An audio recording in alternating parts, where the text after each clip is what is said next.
Welcome to Meeple Mentor. I'm Jared, and we're about to play Rear Window. Let's take a look. I'll show you how. Feel free to pause the video as needed to follow along with your copy of the game.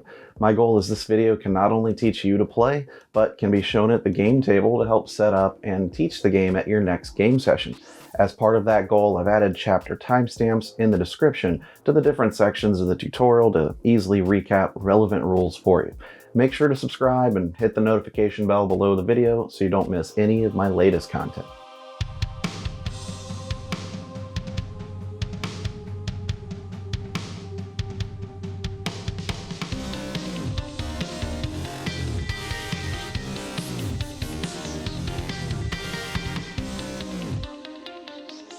The game of Rear Window imitates the Alfred Hitchcock movie quite well if you're familiar with it. L.B. Jeffries is a photographer who is out of commission after taking a dangerous photograph at a Grand Prix.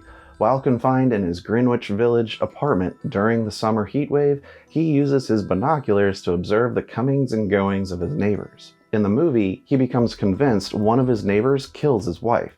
But was it all just circumstantial? The game takes this very concept to the table, where players will try to deduce which neighbors live in which apartments and what kind of person are they. Perhaps even a murder takes place. It's up to you to figure it out using clues given by the director.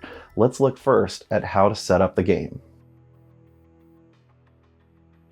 First, choose one player to be the director who will be trying to give clues to help the other players learn about the neighbors. The remaining players are all the watchers.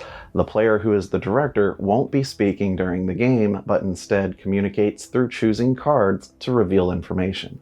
The director and watchers should sit on opposite sides of the table, with the director screen and watcher screen set up in front of them. Place the 4 day boards on the table facing the watchers in order like this. Only have day 1 face up for now. The director should put the solution board in front of him so it matches the orientation of the day boards. Put the 4 watcher tiles along the side of the day boards with the pointer token and investigate token. The watchers should sit behind the watcher screen and collect both murder tiles from the tray and 4 of each resident token. The director gets 1 of each of the residents, 3 cut tokens, 4 wooden cubes, and the trunk box. The director should take all the window cards and shuffle them into a face-down deck near him. The watchers can now select any 12 attributes from the tray. The purple attributes aren't recommended for your first game unless you want a more complex game. It adds more suspense, so it's up to you. If you can't decide which 12 attributes to use, you can randomize it by taking 1 of each and shuffling them together face down. Then draw 12 to be the ones used this game. Regardless, collect all 5 tiles from each attribute chosen and place them near the day boards so everyone can see them. Return unused attributes to the tray. Next, take 1 attribute tile from each and 1 of the murder tiles to shuffle into a face-down stack. Give this stack to the director. Next, the director should draw 4 tiles from the stack given to him. Place 1 face up on each of the 4 attribute spots on the solution board. Remember that one of these could be a murder and not really an attribute. The director should be careful not to reveal these or the fact that there's been a murder. Put the rest of the tiles in the trunk box hidden from the watchers. The director can now choose any 4 residents to live in the 4 apartments by putting their tokens face up in the resident spots for them on the solution board. If you have a purple attribute out, the director should also place another resident token on it. Put the rest of the director's resident tokens in the trunk with the unused attributes. The watchers should not be allowed to peek at the contents of the trunk. Now the director draws 8 window cards to his hand. You're now set up and ready to play. The game plays over a series of 4 rounds called days. Each day, the director will play 2 window cards per apartment to give clues to the watchers as to who lives there and what kind of people they are. The game at its core is cooperative unless there's a murder. If one of the 4 attribute tiles on the solution board is a murder, it becomes semi-cooperative. The watchers won't know if there's a murder, but can become suspicious of it as the game continues. The director doesn't speak and can't communicate there being a murder directly. If there is not a murder this game, all players win if the watchers correctly guess all 8 attributes and resident spots by the end of day 4. If there is a murder, the director needs the watchers to guess at least 6 of the 8 attribute and resident spots without guessing the murder tile's location. If so, he wins. The watchers would win if they've correctly guessed 7 or 8 correctly, including the murder tile. If the watchers guess less than 6 spots correctly, all players lose. The director must keep the solution board hidden behind the director's screen the whole game. The watcher's screen is useful for those players to point to things to communicate about possible murders without the director hearing them. The director will be trying to get away with murder if the tile came up. The director uses the window cards as clues to give to the watchers about the residents of the apartments. Cards can be played face up as an open window or face down as a closed window. He may do that to avoid playing a card that may not be very helpful. The resident tokens represent the apartment's occupants. Based on the window cards, the watchers will place resident tokens out to guess who lives in each apartment. Additionally, the attribute tiles are tied to the residents and represent their behaviors, characteristics, or interests. Watchers must guess the qualities or activities of the residents by placing these attribute tiles on the day boards as well. Most of the attributes are self-explanatory, but there are 3 I should quickly explain. The gourmand is a person who enjoys eating or is an expert judge of good food. The très chic resident is very stylish or fashionable. The virtuoso is someone highly skilled in music. The watchers have 4 placards that give them special abilities to help them solve the mystery. They decide together when to use one, but each placard can only be used once in the game. Now let's talk gameplay and how each day plays out. Like I said, the game goes through 4 rounds called days. Each day has 3 phases: window phase, deduction phase, and scoring phase. In the window phase, the director plays his 8 window cards on the current day board to communicate information about the residents and their attributes. The director can't speak or communicate with the watchers any other way. The watchers should be paying close attention to which cards get laid out, and even if the director plays a card in response to a conversation or inquiry the watchers have amongst themselves. All 8 cards must be played, but the director can choose to play up to 2 of them face down with the window closed. Face down cards are played because there's not a relevant use for it, or the card would hurt more than help. He also has 3 cut tokens available to him from the start of the game. At any time during the window phase, the director can discard a cut token to discard any number of window cards in his hand and draw that many new ones from the deck.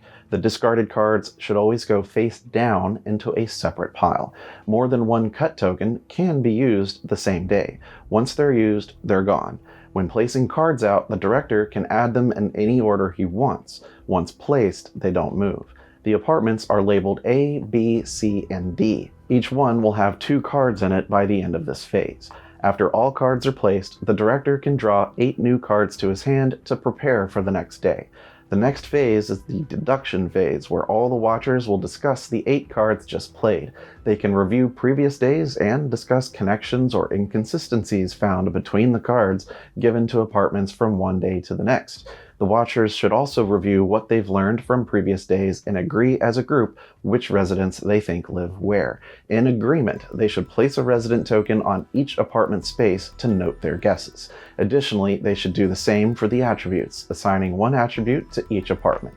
In a given day, the watchers can't assign the same resident or attribute to multiple apartments. There's enough tokens so each resident and each attribute can be guessed once per day. Once the tokens are placed, they remain there the rest of the game, along with the window cards. When you guess a purple attribute, the watchers must also assign a resident token to it, as these involve other people. The placards can be used during this phase by doing what it says and flipping it over. They are all one-time use per game. On day 4, if the watchers think the director is hiding a murder, they should place the murder tile on the attribute spot of the apartment they think it occurred. The murder tile can only be guessed on the 4th day. Once all 8 spaces have tokens for the day, you proceed to the scoring phase. The director secretly compares the resident and attribute guesses the watchers made to the solution board in front of him. Count how many were correct, and place one of the wooden cube score markers on the number guessed correctly. The number chart is found in the center of the day board. If all the guesses were wrong, Put the cube next to the day board. For the purple attributes, both the tile and resident token on it must be correct to count as one correct guess. After scoring, flip the next day board face up to prepare for the next day. The game ends after the 4th day. If the watchers believe a murder took place, they must make their guess on day 4 by placing the murder tile on the apartment they think it took place in. After the scoring phase, see how many of the 8 spots the watchers got correct. If there was not a murder this game, the watchers must guess all 8 spots correctly for all players to win, including the director. In fact, it's possible that the watchers guess all 8 spots before day 4, in which case the game ends early. If there was a murder, the director and watchers win in different ways. The director will win if the watchers guesses 6 or 7 spots correctly, but do not guess the murder correctly. The watchers win if they guess 7 or 8 spots correctly, including where the murder took place. If less than 6 spots were guessed correctly, all players lose. For this reason, the director must give enough clues to be helpful and help them figure out most of the information. The extra tokens in the game are used to resolve some of the watcher placards. Don't forget, as the watchers, to use the secrecy of your screen to point at various locations, people, answers, and more to communicate secretly about the possible murder. It's the best way to win as the watchers. Make sure to make effective use of all the placard abilities to get an advantage, and good luck. Keep the rulebook handy and check BoardGameGeek.com for FAQs and extra content. If you want to support the channel, now you can. We've started a Patreon page at patreon.com/Meeple Mentor. There's various pledge levels for small monthly support that helps grow the channel's content. You can get access to new content early, you'll get to vote on new game tutorials that come out on the channel, and more. But of course, simply watching our videos, liking, commenting, and all of that YouTube stuff certainly helps. Thank you so much. Consider giving us a subscribe if you found this teaching helpful. Stick around to watch another Learn to Play video or check out the latest news video to learn about what's going on in the board gaming industry. There's always new games coming out. Until next time, teach when you can, but always be learning. See you later.